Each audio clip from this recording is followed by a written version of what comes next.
C'était un 4 minutes qui avait ébloui pas mal de monde. C'était dimanche au Kodak Theatre. Et celle qui a créé ça, Claude, pour le Cirque du Soleil, est de retour à Montréal pour un autre défi. Oui, ben, elle s'appelle Shana Carroll.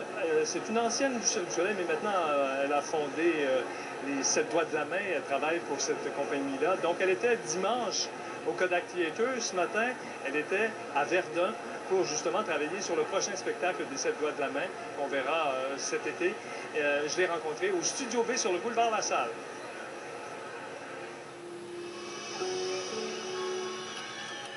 La prestation du Cirque du Soleil aux Oscars était mise en scène par Shana Carroll, cofondatrice des 7 doigts de la main.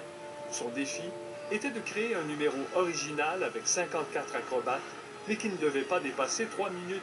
Je suis content que les gens ont aimé ce qu'ils ont vu, mais c'est qu'ils n'ont pas compris qu'en fait, c'était presque miraculeux que ça s'est passé.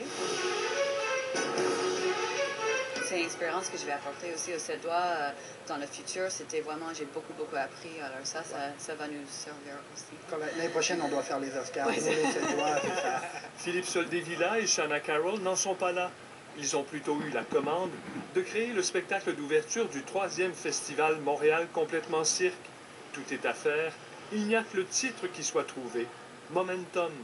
On voulait un titre qui montre le côté physique de cette énergie-là, le côté quand les réactions explosent entre les gens. La compagnie Les 7 doigts de la main a vu le jour avec Loft il y a maintenant 10 ans. On retrouvera l'esprit de troupe de ce premier spectacle dans Momentum, puisque la distribution sera composée de 8 jeunes acrobates formés à l'École nationale de cirque. On voulait vraiment faire une création qui est basée sur plus qu'un concept qui va les englober. Le concept, c'est eux qui vont se rencontrer, qui vont rencontrer le public. C'est comment ils se définissent eux-mêmes, en fait. Momentum sera présenté du 5 au 15 juillet à la Tohu. Claude, la grande bibliothèque ici